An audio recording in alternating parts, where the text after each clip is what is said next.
At this very moment, there may be no leader on earth living under greater threat than Ibrahim Traoré.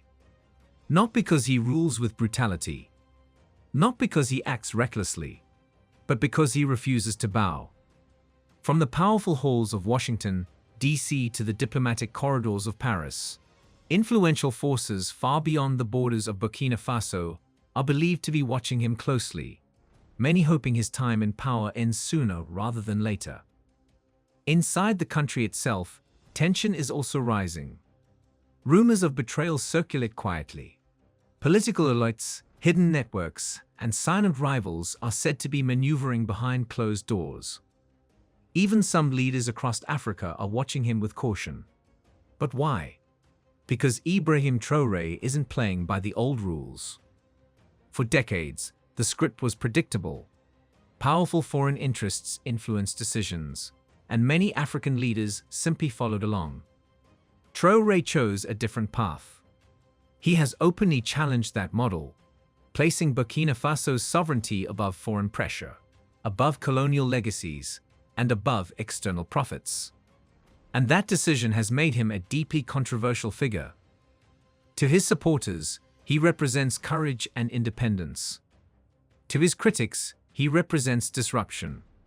Either way, he has become impossible to ignore. And Traoré understands the risks.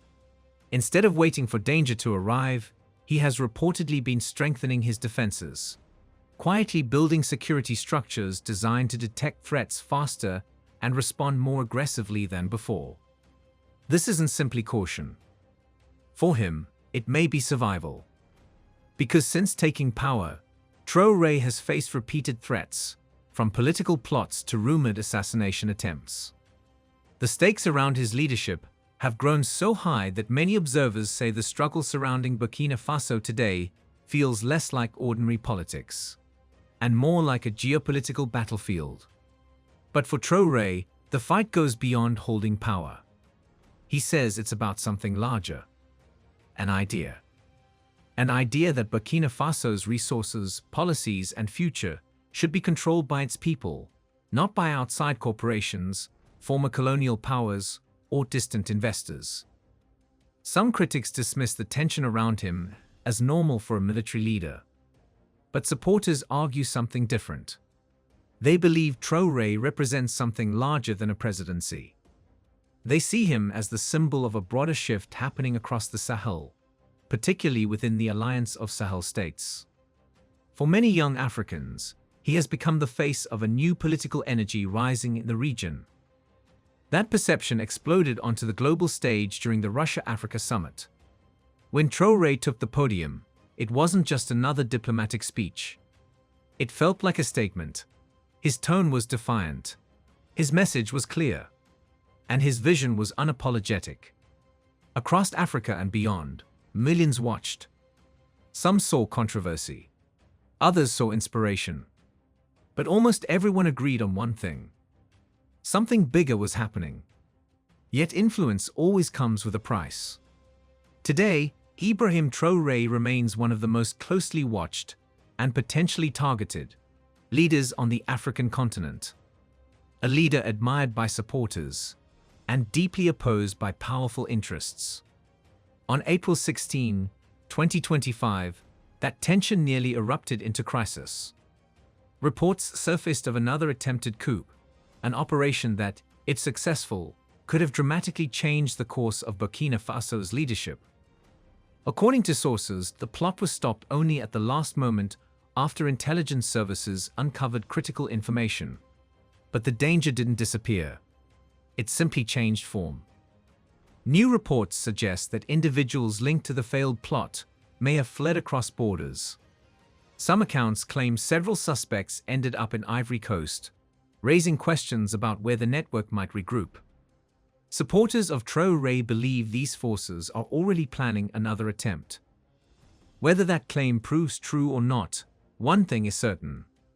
Traoré is not waiting to find out. Inside Burkina Faso, discussions have begun circulating about something insiders call the lockdown doctrine. And if the rumors are accurate, it represents far more than ordinary security upgrades. It could mean a complete restructuring of presidential protection. New protocols, new routines, and new layers of defense designed to make reaching him nearly impossible. Because in a political environment this volatile, standing still may be the most dangerous move of all. Under this new system, one principle stands above everything else. Loyalty matters more than rank. Ceremonies and formalities have been replaced by constant vigilance. Surveillance now plays a bigger role than tradition. And trust? It is no longer automatic. It must be proven. One of the most dramatic changes came quickly: the complete restructuring of the elite unit responsible for protecting Ibrahim Traoré, the Presidential Guard. Because in moments of political tension, danger doesn't always come from outside the gates. Sometimes it's already inside them. And this is where the story becomes even more unsettling. Some of the individuals suspected of betrayal didn't run. They stayed. According to reports, certain operatives allegedly attempted to bribe soldiers, encouraging them to turn against the very leader they were assigned to protect. And some of those soldiers were not far away. They were standing only meters from Traoré himself, inside the protection unit. For Traoré, that level of risk was unacceptable, so he acted. The Presidential Guard was dismantled and rebuilt almost entirely from scratch. Units were reorganized. Personnel were quietly rotated out. Anyone whose loyalty raised even the smallest concern was removed. Only a small group remained. And even for them, trust alone was not enough. Every individual selected to guard the president underwent investigations far deeper than ordinary military background checks. Investigators looked beyond service records and criminal files. They reviewed school histories, family connections, political affiliations, foreign relationships, even personal friendships. Nothing was dismissed as irrelevant. Only those who passed every layer of scrutiny, with no unresolved questions, were allowed to remain close to him. Today, the Presidential Guard has become something very different. Not just an elite military unit, but one of the most thoroughly vetted security teams in the entire country. Carefully chosen, extensively cleared, and expected to remain absolutely loyal. But Traoré realized something else. The threat didn't come from just a handful of compromised soldiers. It exposed a deeper problem, one buried inside the country's own communication infrastructure. Burkina Faso's intelligence and military communication systems were outdated. And worse, they were vulnerable.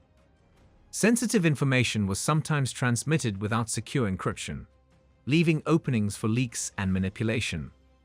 Traoré decided that vulnerability had to disappear. So the entire system was replaced.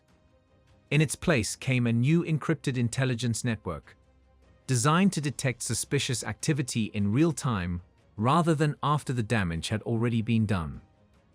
Under this system, any attempt to pass sensitive information triggers immediate alerts.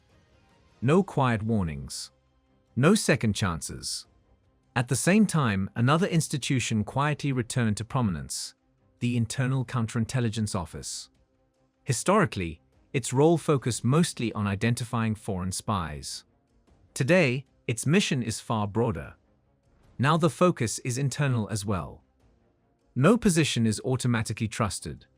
Cabinet ministers, senior officers, police commanders, all of them are quietly monitored for signs of shifting loyalty.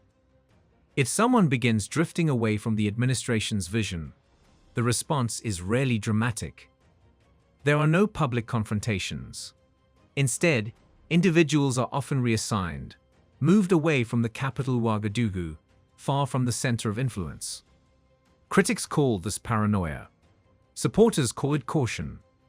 But history in Burkina Faso offers a painful reminder of how dangerous internal betrayal can be. After all, the revolutionary leader Thomas Sankara was assassinated in 1987, killed during a coup led by people once considered close allies. Traoré has studied that history carefully, and by many accounts, he is determined not to repeat it. But there is another layer to his strategy that many outside observers overlook.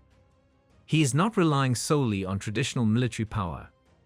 From the beginning of his leadership, Traoré started building something different. A defensive force drawn not only from professional soldiers, but from ordinary citizens, teachers, farmers, shopkeepers, people who, in his vision, represent the true backbone of the nation. These are ordinary people, men and women who chose something extraordinary, defending their country. They are known as the VDP, the Volunteers for the Defense of the Homeland. At first, their mission was simple: protect villages from terrorist attacks that had begun spreading across Burkina Faso. But over time, their role expanded far beyond local defense. Today, they represent something bigger. They have become the quiet backbone of the nation's security system, what many supporters describe as a people's shield. A second line of protection. Their loyalty isn't tied to old political structures. It isn't tied to foreign alliances. For them, the commitment is centered on a single idea: a sovereign Burkina Faso, controlled by its own people. After the most recent coup attempt, Ibrahim Traoré moved even closer to this civilian force. The VDP are no longer limited to guarding remote villages. Now, many believe they are helping guard the future of the country itself. In the eyes of Traoré's supporters, these volunteers may represent the final barrier, the last wall standing between the president and the forces trying to destabilize his government. Today, the VDP are no longer seen only at rural checkpoints or patrolling isolated communities. Their presence has expanded. Quietly, they are now positioned across the country, in strategic towns, near military installations, and around key government facilities. But their mission has evolved. They are no longer just carrying weapons. They've been given a much more subtle responsibility: observation. The VDP now act as the nation's silent watchers. They are trained to notice details others might overlook, to sense unusual patterns before danger fully emerges. Suspicious gatherings, unfamiliar faces, unexpected movement late at night. Everything is carefully reported. In effect, the volunteer force has become an extended network of eyes and ears across Burkina Faso. What began as a grassroots defense group has transformed into something resembling a national immune system, detecting threats early and helping authorities respond before they spread. But Traoré's strategy didn't stop there. Determined to tighten control over security and intelligence, his administration quietly introduced another initiative through the Ministry of the Interior. On the surface, it appeared routine. A new national biometric identification system, updated digital IDs, modernized citizen records. To many observers, it looked like a standard administrative reform. However, some insiders claim the project serves another purpose. According to leaks from intelligence circles, the system could also help track individuals linked to the failed coup attempt of April 16. Movements, meetings, communication patterns. Everything potentially logged and analyzed.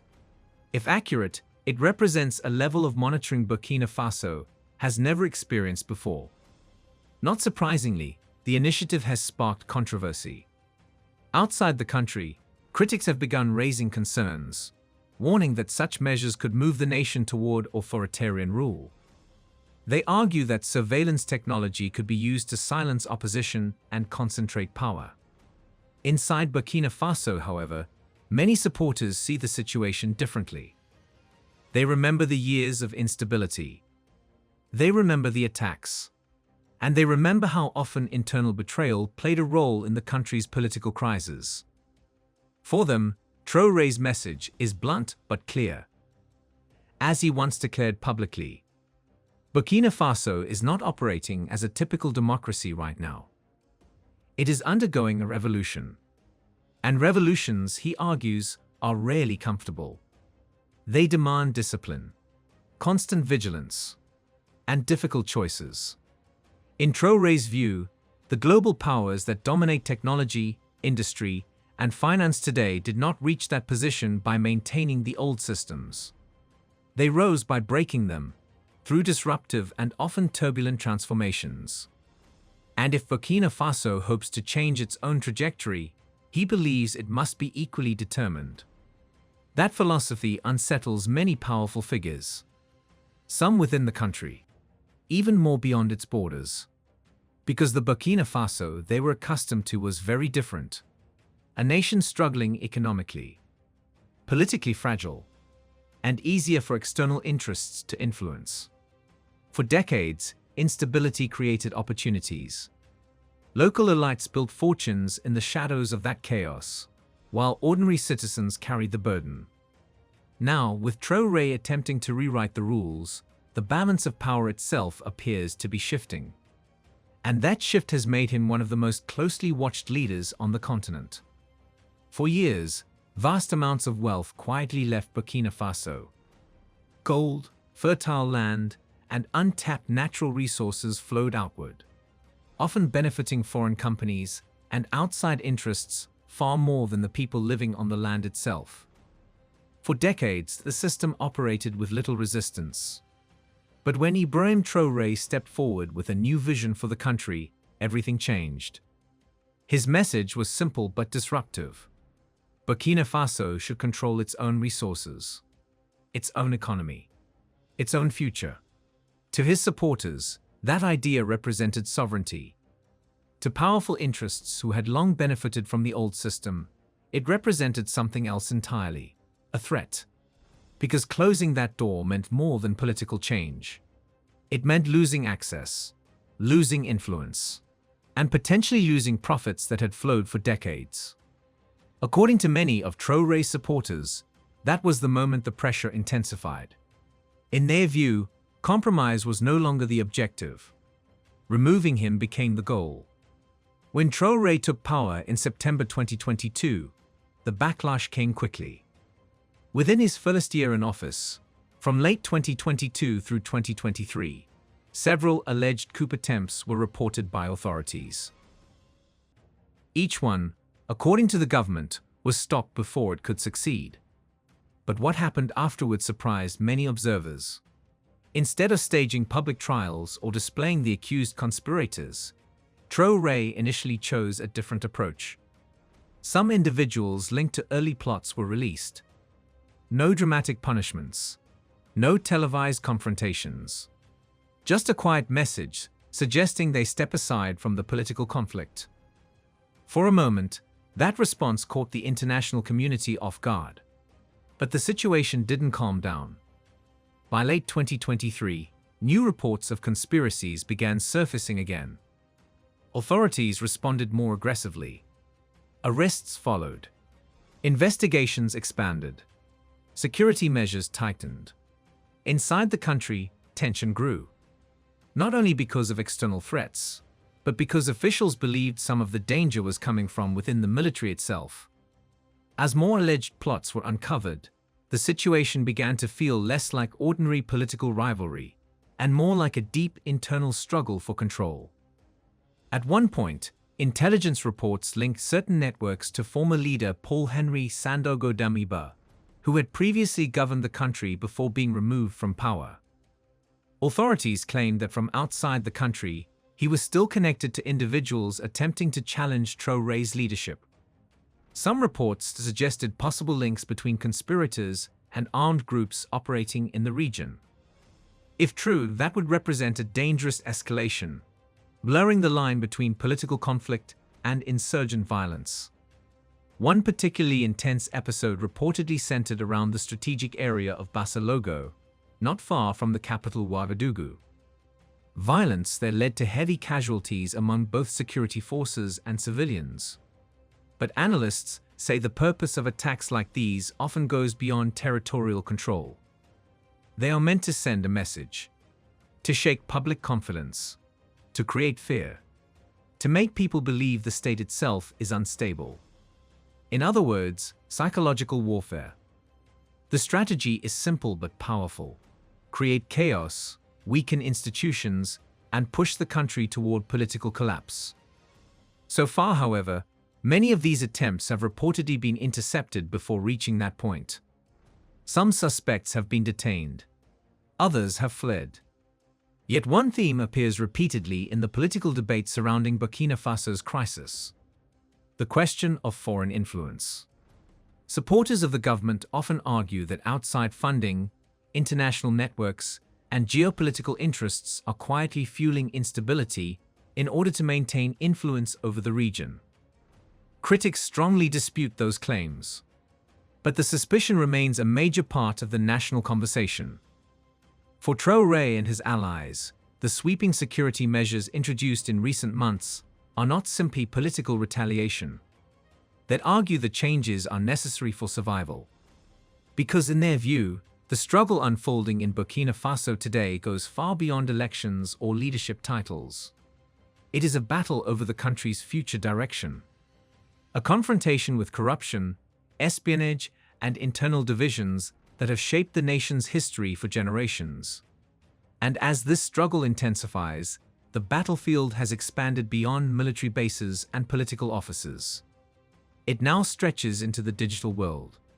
Social media campaigns, competing narratives, information wars fought across screens and smartphones. Supporters claim misinformation is being used to weaken public trust. Critics argue the government itself is trying to control the narrative. Either way, the conflict is no longer confined to the ground. It is happening online in real time. And every new headline about Ibrahim Traoré seems to deepen the divide. Some see him as a symbol of resistance. Others view him as a controversial leader reshaping the country's political landscape. But one thing is certain: the debate surrounding his leadership is far from over. Because media doesn't just report events, sometimes it protects interests. And recently, a major accusation exploded across global headlines. A US AFRICOM commander claimed that Captain Ibrahim Traoré was using Burkina Faso's gold to build a personal fortress. The story spread fast. Loud headlines, viral reactions, global commentary. But for those paying close attention, the narrative simply doesn't hold up. From the beginning, Traoré has maintained one clear position: Burkina Faso's resources belong to the people, not to him. And even if some gold was used to strengthen national security, can anyone honestly say that is unreasonable? This is a leader operating under constant threat: assassination attempts, coup plots, external pressure, destabilization from multiple directions. When a country is under siege, shouldn't its leadership have the right to defend it? But the accusations didn't stop there. Another wave of headlines followed, this time claiming he was personally looting national wealth. At that point, it became predictable. Because Africans know what real corruption looks like. We've seen it before.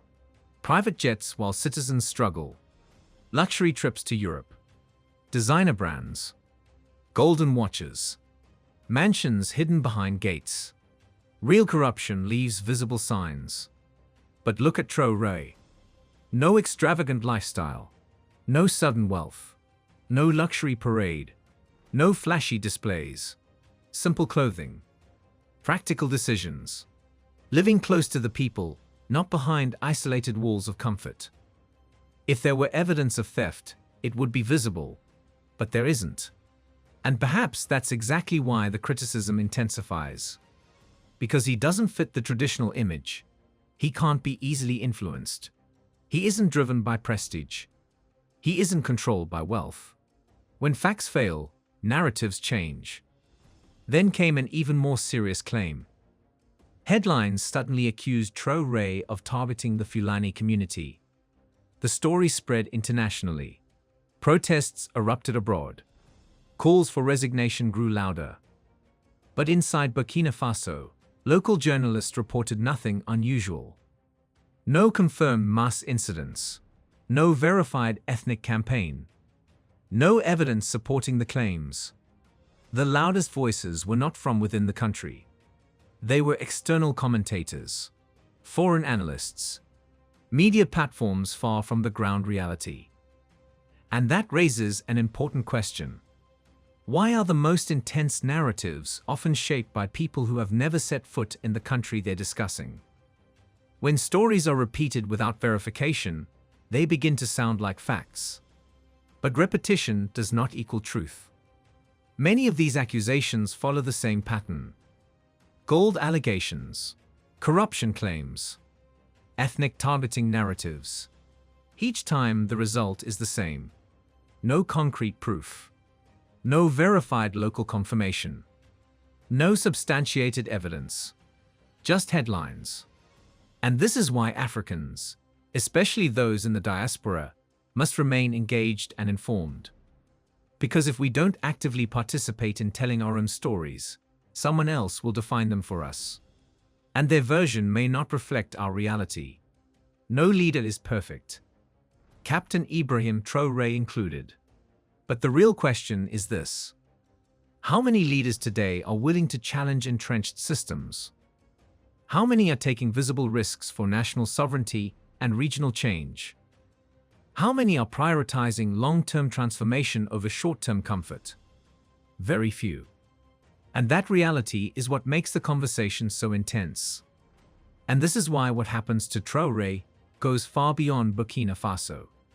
If he is removed, silenced, or destabilized, it won't just be one country that feels the impact. The entire continent will feel it. History already showed us what that looks like. When Thomas Sankara was assassinated, Africa didn't immediately move forward. It entered a long pause. A long wait for another leader bold enough to challenge dependency, strong enough to resist pressure, disciplined enough to prioritize people over personal gain. That wait lasted decades. Now many believe Traoré represents that rare moment history sometimes produces, not often but sometimes. He is not just a head of state, not just a military officer. He has become a symbol of self-discipline, a symbol of sovereignty, a symbol of a different kind of leadership, one focused on national dignity rather than external approval. But symbols attract resistance. And in moments like this, loyalty is tested. Some choose quick rewards over long-term vision. Some prioritize foreign validation over national interest. Some align with forces that care more about influence than about Africa's future. And the pressure does not always come only from outside. Sometimes it comes from within the region, from neighboring dynamics, from political tensions, from interests that feel threatened by change. Yet despite all of it, the story is not finished. Security measures evolve. Awareness increases. Public attention grows. And with vigilance, there is still room to protect stability. Because what is truly at stake is not just one presidency. It is the broader question: will Africa be allowed to shape its own future? Or will every bold attempt at transformation be interrupted before it fully matures? No leader is flawless. That applies to Traoré as well. But the real debate is not about perfection. It is about courage. How many leaders today are willing to challenge entrenched systems? How many are willing to resist comfortable arrangements? How many are ready to risk political security for structural change? Very few. That is why this moment feels significant. If Traoré were to fall, Burkina Faso would suffer, yes. But beyond that, it would send a message across Africa about the cost of resistance. We have seen similar moments before, and the continent remembers them. Traoré's supporters see him not merely as a politician, but as part of a larger conversation about independence, accountability, and control of national resources. That is precisely why he remains under scrutiny. Because ideas that challenge established systems often face intense resistance. Yet despite accusations, political pressure, and ongoing debates, he continues to stand in office. And that alone keeps the discussion alive. This is no longer just about one man. It is about direction, about agency, about whether African nations can redefine their own paths. History is observing. Citizens are observing. And the question remains: Will this moment become a turning point? Or just another chapter in a familiar story? If you found this analysis valuable, share your thoughts below. Stay informed, stay engaged, and keep following the story, because developments like this shape the future of the continent.